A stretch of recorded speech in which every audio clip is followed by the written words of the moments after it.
क्या सीएम नीतीश कुमार के बेटे निशांत बिहार की राजनीति में एंट्री करेंगे? दरअसल बिहार की राजनीति में ये लाख टके का सवाल बन गया है। सीएम नीतीश कुमार के बेटे राजनीति में एंट्री करेंगे या नहीं, ये तो आने वाले वक्त में पता चलेगा, लेकिन ये सत्ता और विपक्ष के लिए एक बड़ा इशू भी बना हुआ है। दरअसल चंद महीने पहले यह खबर आई थी कि निशांत कुमार बिहार की राजनीति में एंट्री कर सकते हैं। काफ़ी ज़ोर शोर से इसके बारे में खबरें सामने आई। इस खबर के सामने आने के साथ ही एनडीए के तमाम घटक दलों ने इसका स्वागत किया।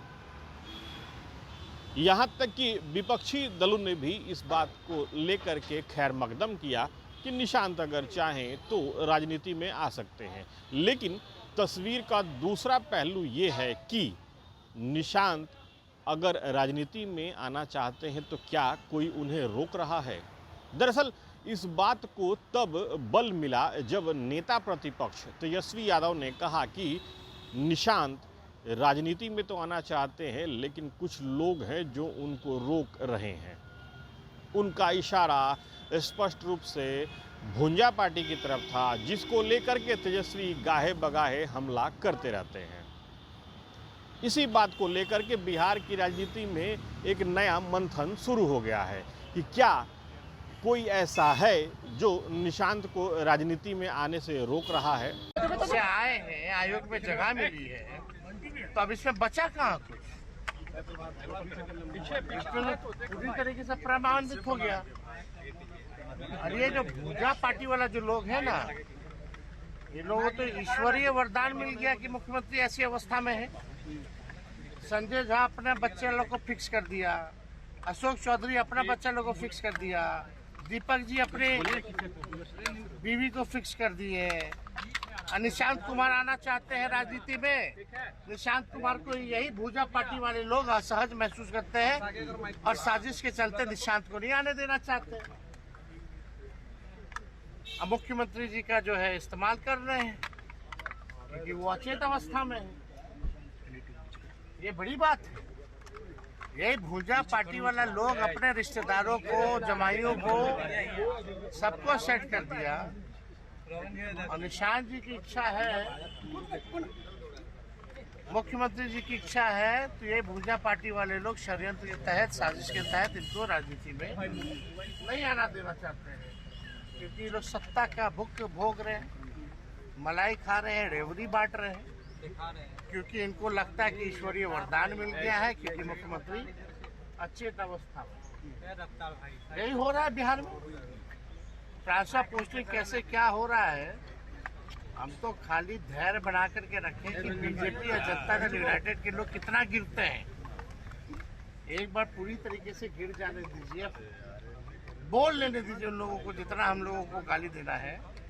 उसके बाद एक एक लोगों का चिट्ठा हम रखे हैं जनता के सामने। दरअसल पूरे वाकयात को देखा जाए तो एक नहीं बल्कि कई कड़ियां एक दूसरे के साथ जुड़ी हुई है।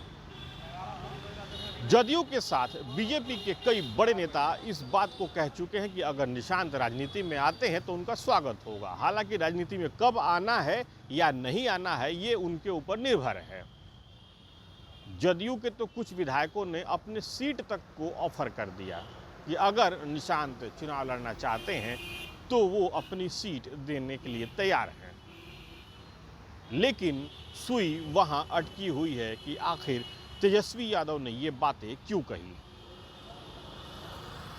जदयू का कहना है कि निशांत अगर राजनीति में आते हैं तो ये उनके लिए बहुत अच्छी बात है। निशांत इंजीनियरिंग के छात्र हैं, उन्होंने बीआईटी से इंजीनियरिंग की हुई है। लेकिन साथ ही साथ जदयू यह भी कहती है कि निशांत को किसी 9वीं फेल व्यक्ति की सलाह की ज़रूरत नहीं है। जदयू के सूत्रों को माने तो निशांत अगर राजनीति में आते हैं तो उनके लिए सबसे फिट जगह हरनौत हो सकती है।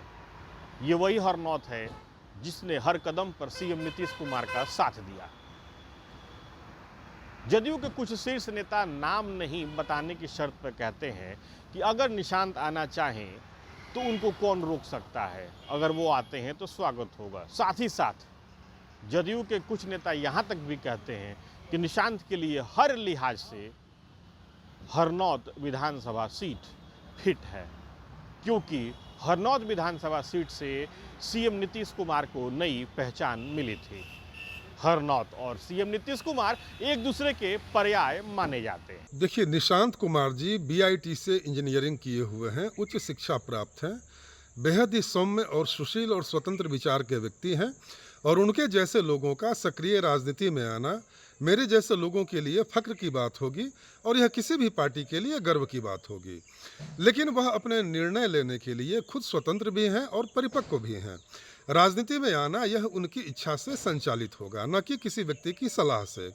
और निशांत कुमार जी को तो ऐसे किसी व्यक्ति के सलाह की बिल्कुल भी दरकार नहीं है जो 9वीं फेल है और जो विरासत की राजनीति करता है। वहीं अगर एक्सपर्ट की माने तो एक्सपर्ट का ये कहना है कि अगर तेजस्वी यादव ये बात कहते हैं कि कुछ लोग निशांत कुमार को राजनीति में आने से रोक रहे हैं, तो ये जांच होनी चाहिए कि आखिर वो लोग हैं कौन। साथ ही साथ एक्सपर्ट ये भी कहते हैं कि अगर सीएम के बेटे राजनीति में आ रहे हैं तो इससे किसी को क्या नुकसान या लाभ होगा। देखिए, तेजस्वी जी का बयान अपनी जगह सही गलत हो सकता है, लेकिन अगर मुख्यमंत्री का पुत्र कोई राजनीति में आना चाहता है तो उन्हें कौन रोकेगा। दूसरी बात है कि उनके जैसा तेजस्वी कह रहे हैं कि कुछ लोग नहीं चाहते हैं और ये कह रहे हैं भूंजा पार्टी के लोग उन्हें राजनीति में आने से रोकना चाहते हैं। तो ये पता होना चाहिए, जांच होनी चाहिए कि आखिर भूंजा पार्टी कौन लोग हैं और किन की ओर इशारा कर रहे हैं वो। तीसरी बात कि किसी के चाहने न चाहने से राजनीति में कोई कुछ नहीं होता। देखिए, सीएम के पुत्र अगर आएंगे तो अपने तरीके से राजनीति करेंगे और उन्हें कौन रोकेगा डिसीजन लेने से। तो ये कहना कि वो आएंगे भी राजनीति में तो कुछ नहीं कर पाएंगे, तो ये मुझे लगता है कि उनके अपने राजनीतिक अनुमान हो सकते हैं, कयास हो सकते हैं या उनका अपना।